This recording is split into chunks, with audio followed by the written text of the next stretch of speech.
Welcome back to another episode of the Am I Successful Yet podcast.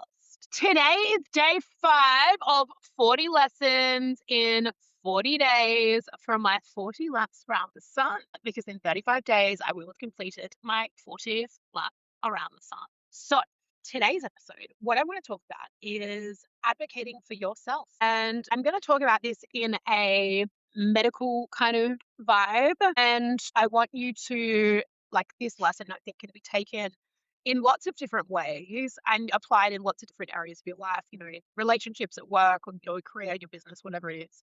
But I think this notion of advocating for yourself has been lost. I think that in the generation, say before me, for example, we trusted doctors. We trusted government. We trusted in authority and the experts in their field, right? And I'm not saying that all doctors are terrible, but what I am saying is that sometimes because of, we've got huge population growth, we've got lots of people in this on this planet, we've got lots of people in this country, and sometimes, people don't have the capacity to handle what's going on with you or to think outside of the bigger picture or the bigger box. And now I say this, and I might use the reference around, I know in law school we used to say what the judge decides, it depends on what the judge has for breakfast. And I think sometimes that's a little bit the same for when you go to a doctor, is what's wrong with you is kind of depends on what the doctor has for breakfast. Like, have they been having a good morning or have they been having a bad morning?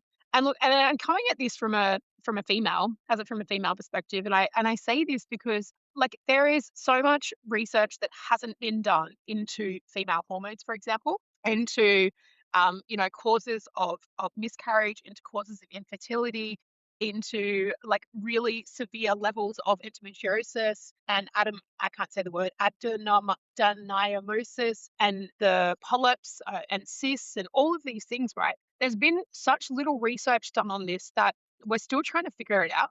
And I have had countless friends of mine either go through a fertility journey or go through a miscarriage journey or go to a doctor and be told either A, lose weight and you'll feel better, or B, probably just have a child and then all the endometriosis will just kind of fall away.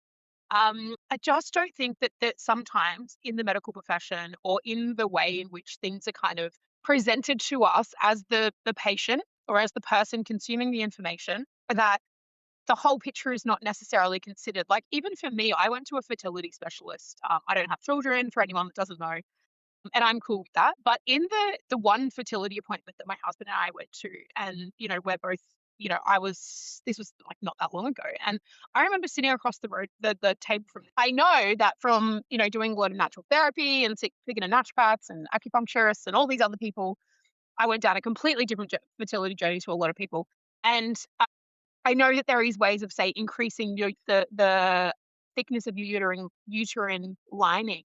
And I mean, just that pure fact of someone saying to me, like, "Oh, you probably wouldn't be a candidate for IVF." Like, at this point, I think I was 38 years old I'm married, whatever. And like, had I been the person that was, really, really wanted to have children, which a lot of people do, and I understand that.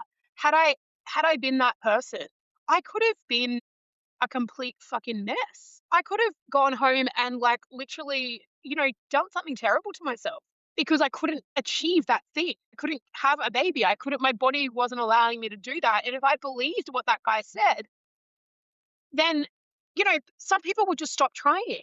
And I think, and another point on this is that the ability to advocate for yourself, particularly for women as well, that comes in from my work with SoBrave, the charity that supports young women with breast cancer, and young women is generally under 40. I was on the board of directors. I was on the board for a little while. And the amount of people that have come into that community and said, yeah, I tried to tell the doctor, or I tried to say that I had a lump, or I tried to say something didn't feel right, and they just told me to go home, or they just told me to go away. And then, 6 months later down the track, this person's ended up with terminal cancer. I think that the reality is no one knows your body better than you do. And so advocate the fucking shit out of yourself to get an answer, to get something that you want to hear, to get something that, dig for the answer. I think the problem is with medicine and things like this. It's a fucking exhausting process. Fertility journey is exhausting. Being a female is exhausting. Having hormones is exhausting. Having any sort of illness is exhausting. Being in pain is exhausting. But if you don't go and advocate for yourself and do the research for yourself, you are not going to get all the answers. You are not going to get all the information. And I say this with love to the medical profession. I know that you are doing the best you can, but I think the reality is that some people need to do fucking better. And there's lots of people that would say that about lots of other industries as well. But the medical profession has a lot to answer for, I believe. Like, we live in Australia. Like, why? There's some of the situations that I've had. Like, I've had a friend where they've told her, "No, I will not take out your marina," despite her literally demanding it. "No, I'm not going to do that." It's like, excuse me? Like, it's my fucking body. I will do what I want with it. You will do the thing that I tell you to do based on the thing that I want, that my body is telling me that I can't handle. So there's advocating for yourself. Similarly for mental health, right? There's a lot of people now going down the pathway of diagnosis for ADHD or for something along these lines. Advocate for yourself. If something doesn't feel right, you know your body, your mind better than anyone else. Better than anyone else. You can do all the tests till you're blue in the face. I could go and do a test right now, for example, and get my hormones tested. It's not going to do fucking anything because I don't know if anyone knows, but women go through a cycle, right? For every week of the month, women's hormones are in different places. So if I did a test every week for 4 weeks, I might get an actual read on what my hormones look like. But has anyone ever had that conversation with me? No.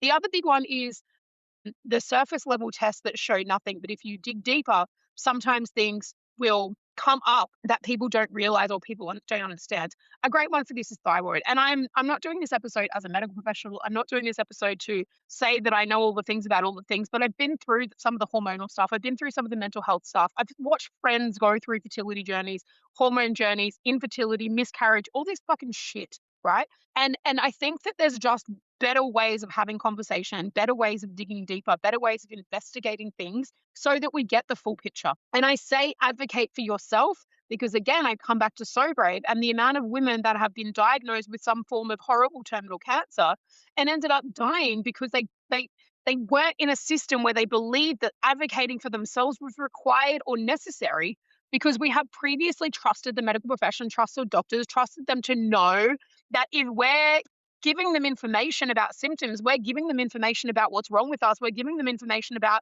how we're feeling, they're able to then interpret that information into some form of a diagnosis.